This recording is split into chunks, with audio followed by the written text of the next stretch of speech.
Hello everyone, welcome to Momentum IS Nidhi, a module that allows you to preserve your value addition material.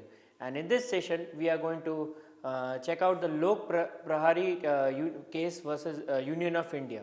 ये case mainly deal करता है transfer मतलब mainly ad hoc जजेस से related, not transfer, ad hoc जजेस से related.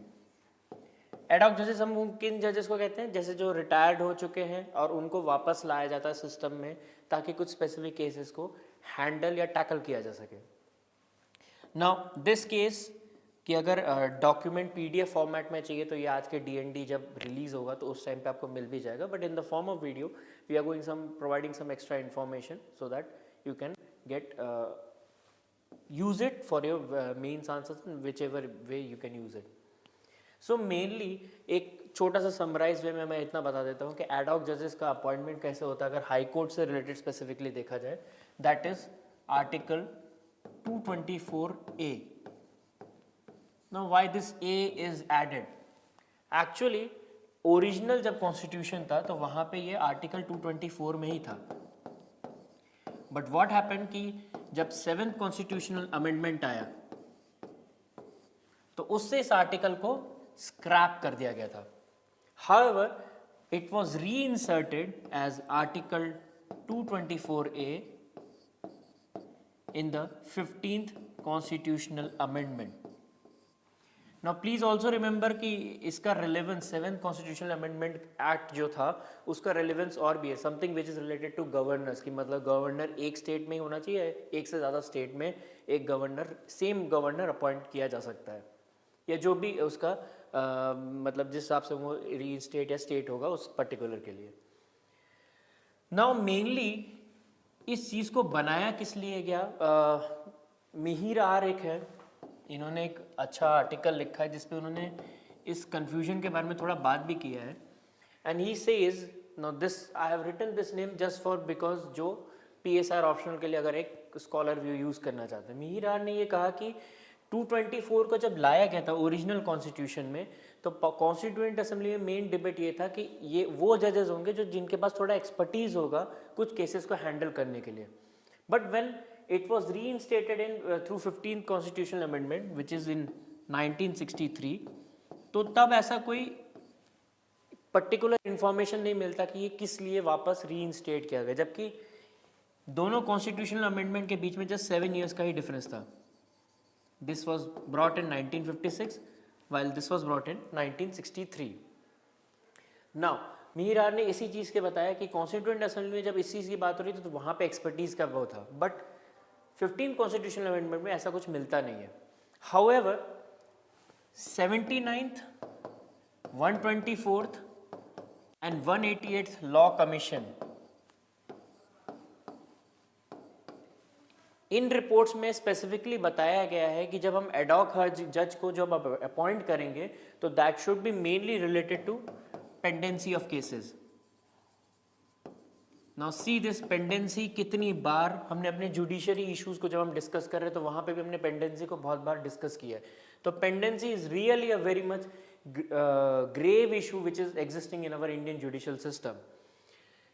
तो ये लॉ कमीशंस को भी आप एज अ मेन आंसर्स में रिव्यू कर सकते हो कि जब आप एडहॉक जजेस के बारे में या नॉर्मली पेंडेंसी के बारे में बात कर रहे हो तो आप लॉ कमीशन से रिलेटेड इस चीज़ के बारे में बात कर सकते हो। पेंडेंसी से रिलेटेड मैंने एक और चीज़ बताई है जो कि 230th लॉ कमीशन से रिलेटेड है, जहाँ पे मैंने ये बताया था, जो कि मलिमट कमेटी से भी ऑल्सो रिलेटेड है।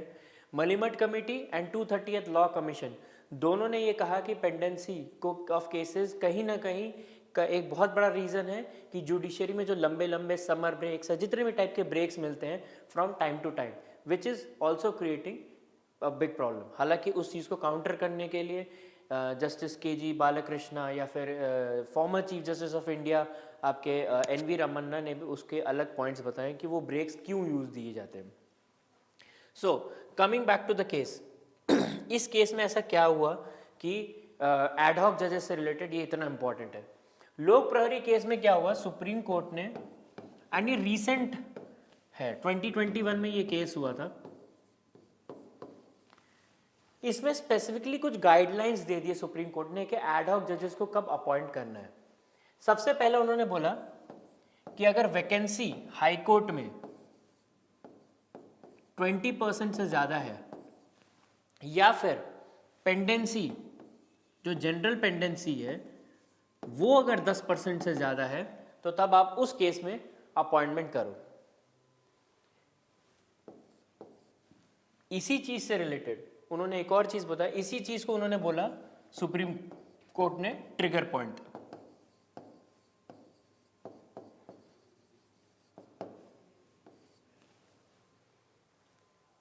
अपार्ट फ्रॉम दिस, अगर इसी में देखा जाए, इसी चीज़ को थोड़ा सा पेंडेंसी से रिलेटेड अगर हम देखें या वैकेंसी से रिलेटेड देखें, तो सेकेंड जजेस केस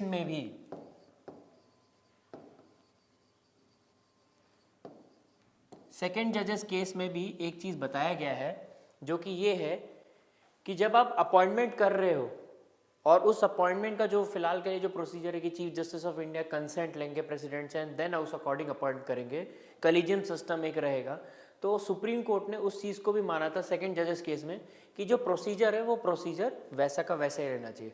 हाउएवर इसमें एक एडिशनल ये चीज़ था कि जब भी आपको लगता है कि नीड अराइज होने वाली है, लगता है कि पेंडेंसी आ सकती है, कुछ प्रॉब्लम्स आ सकते हैं जिसकी वजह से इनकी अपॉइंटमेंट्स होनी चाहिए पहले ही, तो उस चीज़ के केस में क्या करें, सेकंड उन्होंने कहा कि 3 महीने एडवांस में ही आप इस चीज़ को प्रोजेक्ट करके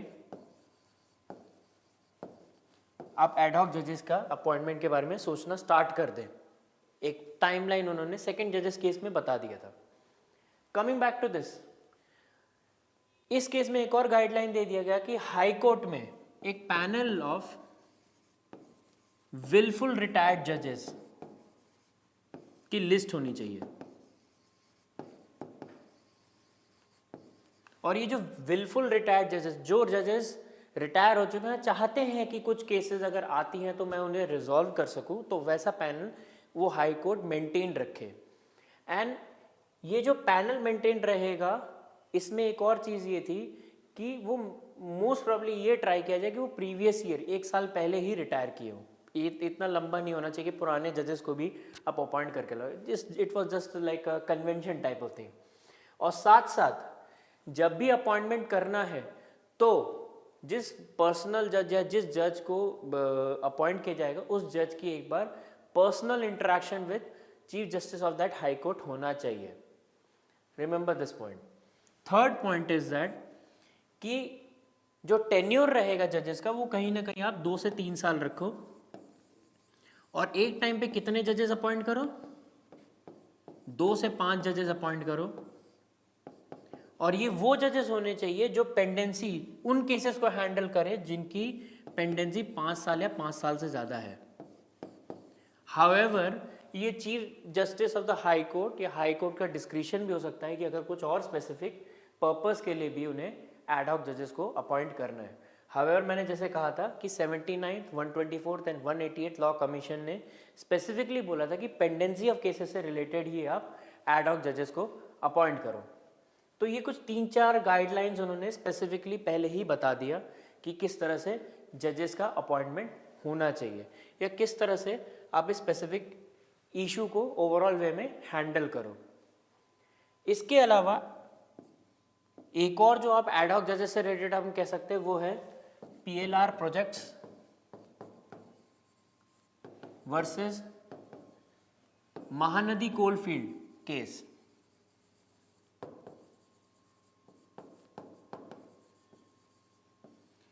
इस केस में क्या हुआ कि यहाँ पे ये बताया गया कि टाइमलाइन भी फिक्स करो, एक एक चीज़ का एक एक स्टेप बाय स्टेप का गाइडलाइन फिक्स होना चाहिए, टाइमलाइन फिक्स होना चाहिए जो सुप्रीम कोर्ट ने कहा अगर एडहॉक जज लाना है। जैसे कि उन्होंने कहा कि अगर IB को वेटिंग करना है कि हाँ इसका अपॉइंटमेंट होना चाहिए तो इंटेलिजेंस ब्यूरो इसे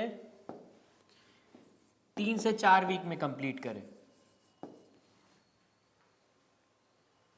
अगर सेंट्रल गवर्नमेंट या कलीजियम सिस्टम का अगर हम देखें, कलीजियम सिस्टम का ये 3 से 4 वीक होना चाहिए। This should be 4 to 6 weeks या 4 to 8 वीक्स आप कह सकते हो।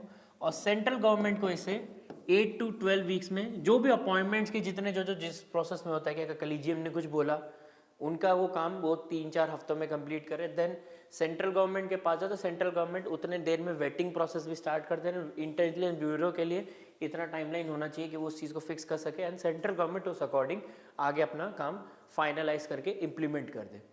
तो इस केस ने भी एक लैंडमार्क वो चीज़ बताया कि हाँ, एक टाइमलाइन के साथ करो ताकि जो भी हमारे पेंडेंसी या जो भी इश्यूज आ रहे हैं वो from time to time easily और सीमलेस वे में रिजॉल्व हो सके। So with this we end this session. Hope I have given you एक ओवरऑल वे में, एक होलिस्टिक वे में मैंने आपको बहुत सारी चीज़ें इन्फॉर्मेशन दे पाया हूँ। And for subscribe to our YouTube channel to explore some more fascinating and astonishing videos and more informative videos. Thank you all.